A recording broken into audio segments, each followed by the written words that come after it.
ಸೊರಗಿರುವಂತ ಜೆಡಿಎಸ್ನ ಸಂಘಟನೆಗೆ ಪುನಶ್ಚೇತನ ಕೊಡೋದಕ್ಕೆ ಕೇಂದ್ರ ಸಚಿವ ಕುಮಾರಸ್ವಾಮಿ ಅವರೇ ಎಂಟ್ರಿ ಆಗ್ತಾ ಇದ್ದಾರೆ.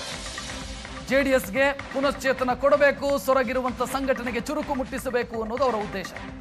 ಹಾಸನಾಂಬೆ ಕ್ಷೇತ್ರದಿಂದಲೇ ಜೆಡಿಎಸ್ಗೆ ಪುನಶ್ಚೇತನಕ್ಕೆ ಸಿದ್ಧತೆಗಳಾಗ್ತಾ ಇದೆ.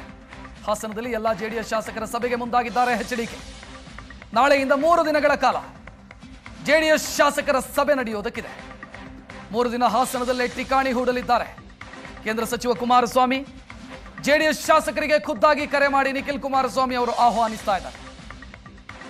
ನಾಳೆ ಬೆಳಗ್ಗೆ ಹಾಸನಾಂಬೆಯ ದರ್ಶನವನ್ನು ಪಡೀತಾರೆ ಶಾಸಕರು.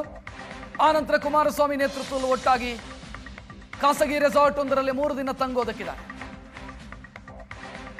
ಜೆಡಿಎಸ್ನ ಸಂಘಟನೆಗೆ ಯಾವ ರೀತಿ ಚುರುಕು ಮುಟ್ಟಿಸಬಹುದು ಅನ್ನೋದು ಈ ಸಭೆಯಲ್ಲಿ ಚರ್ಚೆಯಾಗತ್ತೆ ಅನ್ನುವಂಥ ಮಾಹಿತಿ.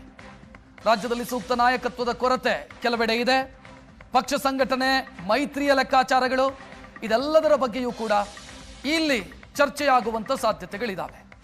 ಒಂದು, ಮೈತ್ರಿ ಮತ್ತು ಮೈತ್ರಿಯ ಮುಂದಿನ ಪರಿಣಾಮಗಳು ಯಾವ ರೀತಿ, ಮೈತ್ರಿಯ ವೇಳೆ ಸೀಟು ಹಂಚಿಕೆ ಅಂತ ಲೆಕ್ಕಾಚಾರಗಳೇನಿದ್ದಾವೆ ಅದರ ಬಗ್ಗೆಯೂ ಕೂಡ ಇಲ್ಲಿ ಸ್ಪಷ್ಟತೆ ಸಿಗಬಹುದು. ಸಂಘಟನೆಯನ್ನ ಮತ್ತೆ ಯಾವ ರೀತಿ ಕಟ್ಟಬಹುದು ಅಂತ ಜಾತ್ಯತೀತ ಜನತಾದಳದ ಕರ್ಮಭೂಮಿ ಹಾಸನದಿಂದಲೇ ಪುನಶ್ಚೇತನ ಕೆಲಸಕ್ಕೆ ಕುಮಾರಸ್ವಾಮಿ ಅವರು ಚಾಲನೆಯನ್ನು ಕೊಡ್ತಾರೆ. ಶಾಸಕರನ್ನ ಈಗಾಗಲೇ ಕರೆಯಲಾಗಿದೆ.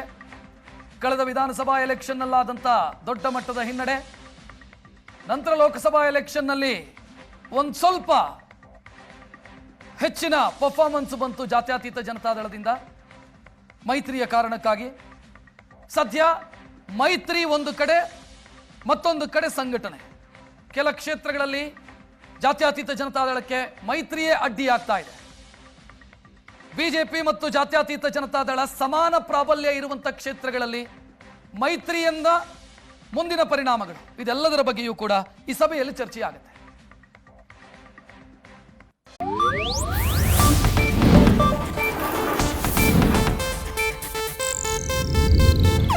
ಇದು ಏಷ್ಯಾನೆಟ್ ನ್ಯೂಸ್ ನೆಟ್ವರ್ಕ್ ಪ್ರಸ್ತುತಿ.